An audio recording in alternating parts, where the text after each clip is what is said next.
Hello guys, welcome to Kollywood கோட்டை. இன்றைக்கி நம்ம கோட்டையில் என்ன வீடியோ பற்றி பார்க்க போகிறோன்னா, சியான் விக்ரம் சரோட நீண்ட நாள் வெயிட்டிங்கில் இருக்கும் துருவ நட்சத்திரம் படத்தோட தற்போதைய லேட்டஸ்ட் நிலவரம் என்ன அப்படின்ற லேட்டஸ்ட் தகவல்களை பற்றி தான் இந்த வீடியோவில் நம்ம இன்னைக்கு பார்க்க போகிறோம். சியான் விக்ரம் சார் ஃபேன்ஸ் உங்கள் எல்லாத்துக்குமே தெரியும், தற்போது துருவ நட்சத்திரம் படம் வந்து கேஸில் இருக்குன்னு. படத்தோட தற்போதைய கடன் வந்து எவ்வளோ இருக்குது அப்படின்னு பார்த்தீங்கன்னா 10.22 கோடி நண்பாஸ். ஸோ இந்த 10.22 கோடிக்கு ஜிவிஎம் வந்து அஷூரன்ஸ் கொடுத்ததுக்கு அப்புறமா தான் இந்த படத்தை வந்து கடன் கொடுத்தவங்க எல்லாம் ரிலீஸ் பண்ண பர்மிஷன் கொடுப்பாங்க.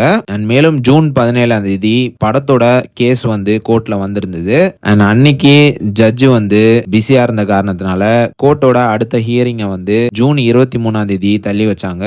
அண்ட் அந்த ஜூன் 23ஆம் தேதி வந்து இன்னைக்கு தான். ஸோ இன்னைக்கு வந்து படத்தோட கேஸ் வந்து கோர்ட்ல வந்திருக்கு.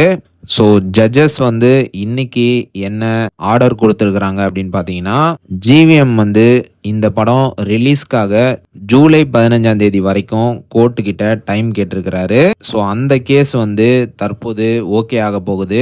ஜட்ஜு வந்து பர்மிஷன் கொடுக்க போறாங்க.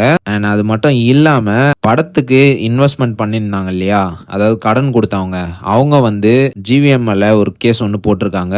அதாவது அவங்க அமௌண்ட் 10.22 கோடிக்கு ப்ராப்பரான அஷூரன்ஸ் கொடுத்தா மட்டுமே இந்த படத்தை வந்து தியேட்டர்ஸ்ல ரிலீஸ் பண்ணணும் அப்படின்ற மாதிரி அவங்க கேஸ் போட்டிருக்காங்க. ஸோ அந்த கேஸையுமே இன்னைக்கு விசாரிச்சிருக்கிறாங்க. அண்ட் அதுக்கும் ஜட்ஜ் வந்து அவங்களுக்கு ஒரு ப்ராப்பரான சொல்யூஷன் ஒன்று பண்ணி கொடுக்க போறதாக சொல்லியிருக்கிறாங்க. அண்ட் அதுக்கப்புறமா படத்து மேல இன்னொரு கேஸும் போட்டிருக்காங்க அந்த இன்வெஸ்டர்ஸ். என்னன்னு பாத்தீங்கன்னா, ஜிவிஎம் வந்து இந்த படத்துக்கு கடன் கொடுக்கணும் இல்லையா, ஸோ அதுக்காக சில இன்வெஸ்டர்ஸ் லிஸ்ட் எல்லாம் கோர்ட்ல சப்மிட் பண்ணியிருக்கிறாரு. ஸோ அந்த இன்வெஸ்டர்ஸ் லிஸ்ட் எல்லாமே இன்வெஸ்டர்ஸா அப்படின்னு செக் பண்ண கூறி கோர்ட் கிட்ட வந்து படத்துக்கு கடன் கொடுத்தவங்க வந்து ஒரு ரெக்வெஸ்ட் ஒன்று வச்சிருக்காங்க. ஸோ அதுக்குமே கோர்ட் வந்து ஓகே சொல்லி ஒரு 2 அட்வொகேட்டை அதுக்காக அமைச்சு அந்த டிரான்சாக்ஷன் டீடைல்ஸ் அண்ட் இன்வெஸ்டர்ஸோட பயோகிராஃபிலாம் கரெக்டா இருக்கா அப்படின்னு செக் பண்ண சொல்லியிருக்கிறாங்களாம். ஸோ கிட்டத்தட்ட படத்து மேல மட்டுமே ஒரு 3 கேஸ் வந்து ஃபைல் ஆயிருக்கு. அந்த 3 கேஸுக்கும் நாளைக்கு வந்து அபிஷியலா ஆர்டர் வந்து பாஸ் ஆக போகுது. ஆமா நண்பாஸ், ஜிவிஎம்க்கு வந்து ஜூலை 15ஆம் தேதி வரைக்கும் படத்தை ரிலீஸ் பண்ணக்கூடிய டைமிங்கை வந்து ஜட்ஜ் வந்து நாளைக்கு கிராண்ட் பண்ண போறாரு. அண்ட் இது மட்டும் இல்லாம படத்துக்கு கடன் கொடுத்தவங்களுக்கும் கோர்ட் மூலியமாக ஒரு அஷூரன்ஸ் ஒன்று கிடைக்க போகுது. ஸோ நாளைக்கு இந்த 3 ஆர்டரையுமே ஜட்ஜ் ராமமூர்த்தி தலைமையில கோர்ட்ல வந்து வாசிக்க போறாங்க நண்பாஸ். ஸோ ஒன்ஸ் கோர்ட் ஆர்டர் வந்ததுக்கு அப்புறமா ஜூலை 15ஆம் தேதிக்குள்ள துருவ நட்சத்திரம் வந்து தியேட்டர்ஸ்ல வெளியாகக்கூடிய வாய்ப்புகள் மிக மிக அதிகம் அப்படின்னு சொல்றாங்க. ஸோ பொறுத்ததும் பொறுத்துட்டீங்க, நாளையோட ரிசல்ட் வரைக்கும் பொறுத்துக்கோங்க.